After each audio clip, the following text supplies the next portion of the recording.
Merci de nous suivre, mesdames, messieurs. Bonjour et bienvenue aux informations. Nous partons à Gao pour faire l'état des lieux de la reprise des activités. La cité des Askia qui se reconstruit progressivement. Malgré les défis qui restent nombreux, les activités ont repris dans les secteurs de l'éducation et de la santé. Envoyé spéciaux à Gao, Tchedja Kamara, Aloussine Touré.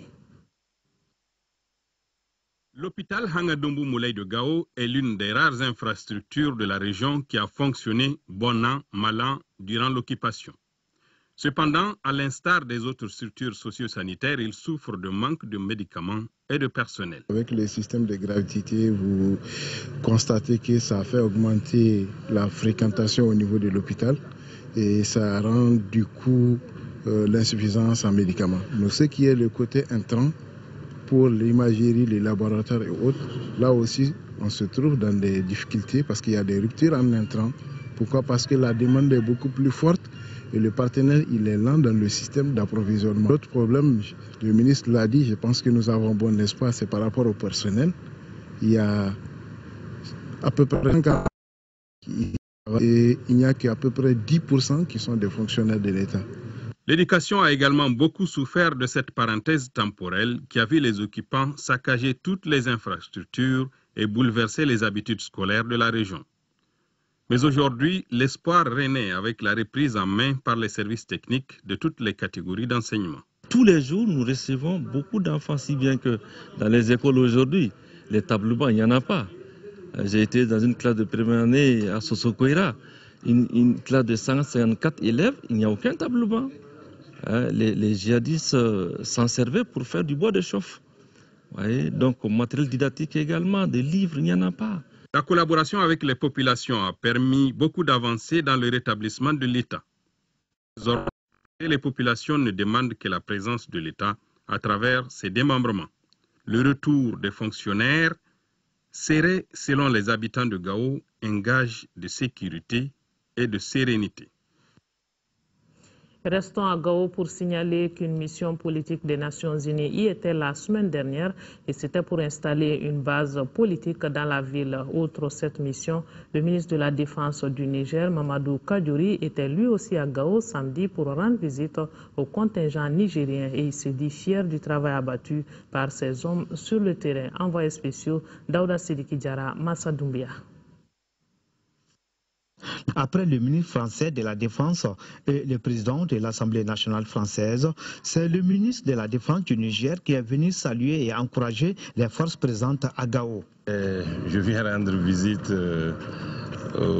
à tous les militaires de la MISMA et des forces françaises qui sont là, mais particulièrement aux forces nigériennes qui sont là depuis un moment pour accomplir une mission.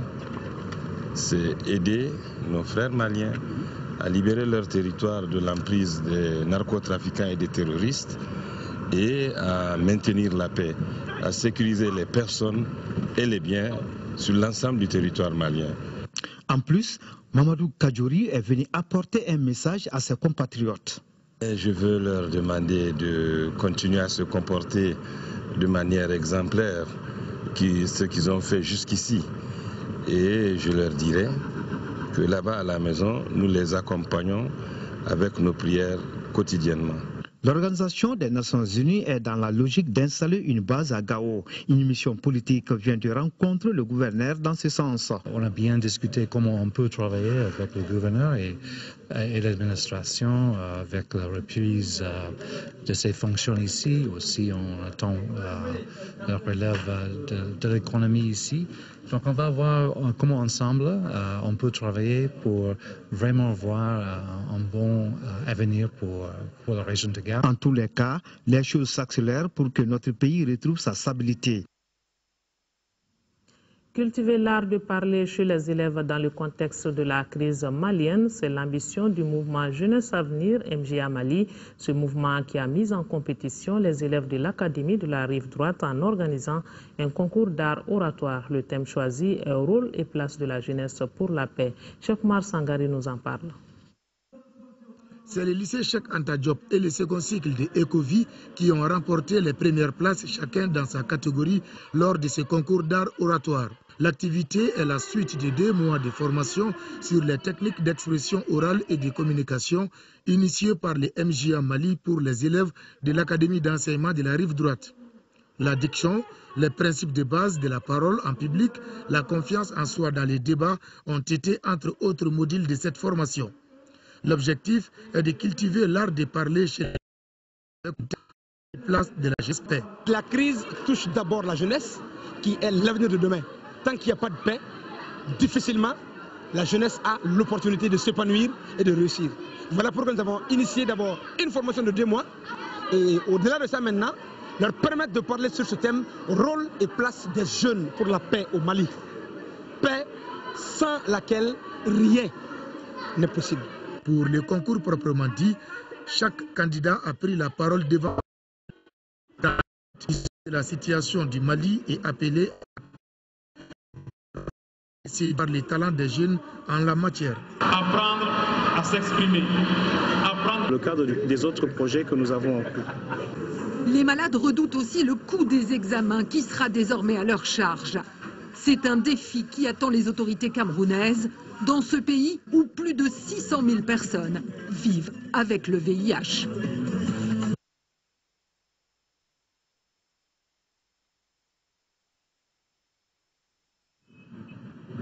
La vie du locataire à Bamako constitue un véritable calvaire. Calvaire parce qu'il faut s'attendre à des déménagements fréquents et inattendus. On se demande quelquefois s'il existe même des textes régissant le logement. La réalité qui est aussi le paradoxe, c'est que ni les prix élevés, ni le comportement peu humain de certains propriétaires, les coxers, les agences spécialisées ou autres, trouvent quand même un preneur des maisons. Nous agissons souvent en tant que mandataires, ce qui fait que nous avons les biens d'autrui en gérance et nous tenons aussi à respecter les conditions souvent posées par ces propriétaires-là. Dans le contrat, il est stipulé pas mal de clauses, parmi lesquelles on peut citer surtout le loyer mensuel, parce que c'est ça qui nous intéresse très généralement. Nous, on n'impose pas de prix sur un immeuble. Tout ce que nous faisons, c'est-à-dire il y a une rémunération de 10% pour nous, c'est ce que nous gagnons sur le loyer mensuel. Il y a une loi qui dit que le loyer mensuel ne doit pas dépendre surtout les 11%, en tout cas du montant global que le propriétaire a injecté pour ériger sa maison. Les 11%. Donc tel n'est pas respecté. Le logement est devenu par ailleurs un fonds de commerce. C'est pour cette raison que les propriétaires des maisons rencontrés au cours de notre enquête n'ont lâché un mot. La question, au contraire, les dérange. Pourtant, les cautions et les prix des loyers augmentent.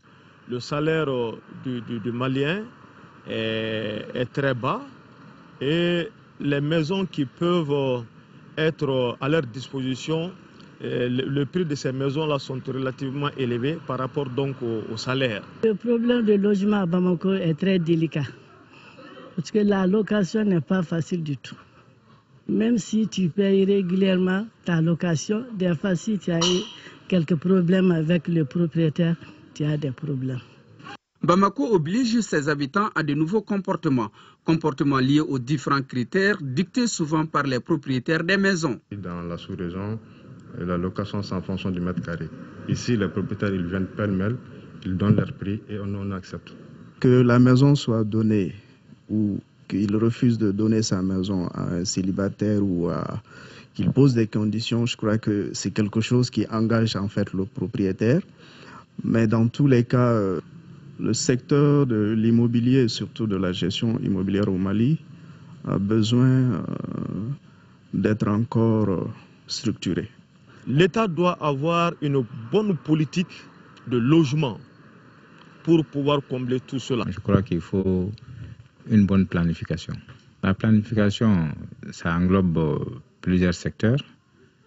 Il y a ceux qui font les plans de développement, notamment les services du plan, en ce qui concerne l'évolution de la population d'une manière générale, et par rapport au plan même d'aménagement du territoire.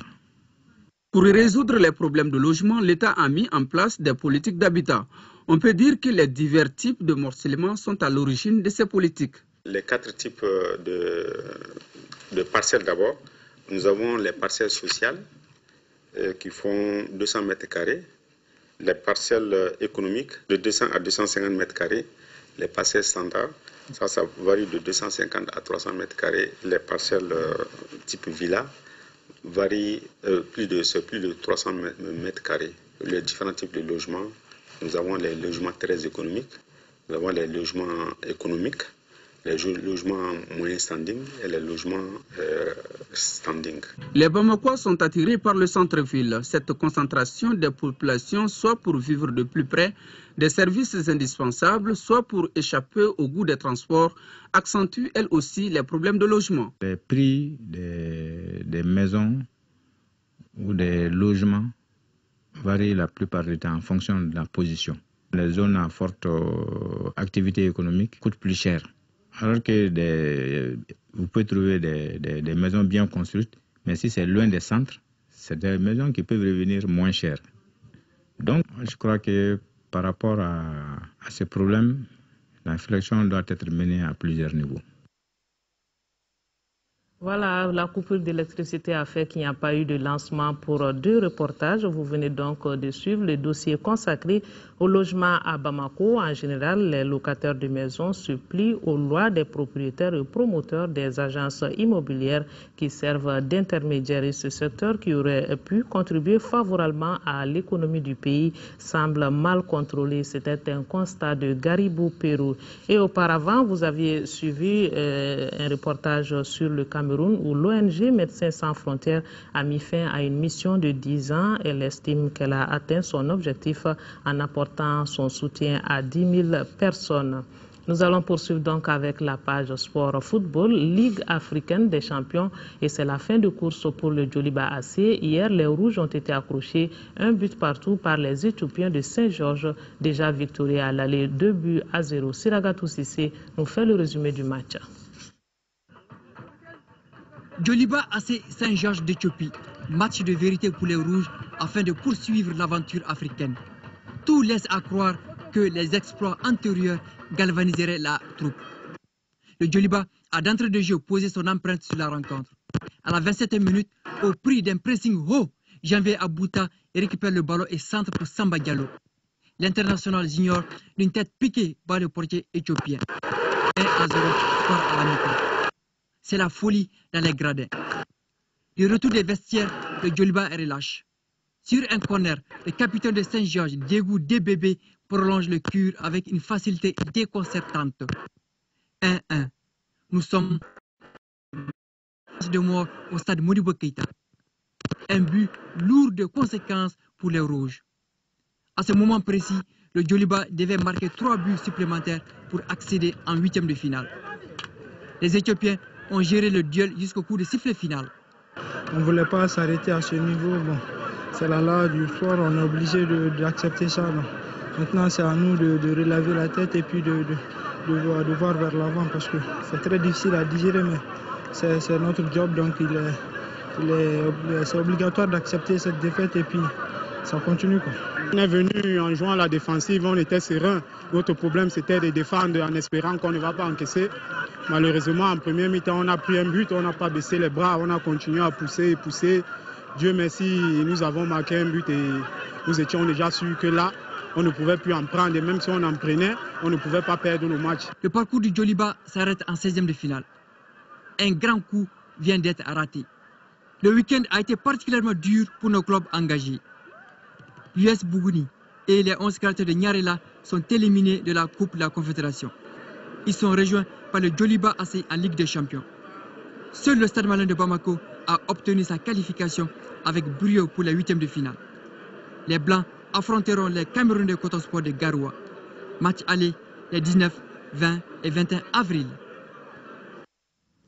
Et puis nous venons juste de l'apprendre, Margaret Thatcher, l'ex-premier ministre britannique, est décédée à l'âge de 87 ans. La dame de fer a donc tiré sa révérence ce lundi 8 avril à Londres. C'est des suites d'une attaque selon les précisions données par son porte-parole. Margaret Thatcher a passé 11 années à la tête du Royaume-Uni. Margaret Thatcher donc a profondément changé la Grande-Bretagne et marqué son époque. Paix à son âme. Et c'est la fin de ce journal. Les éditions du soir vous seront présentées par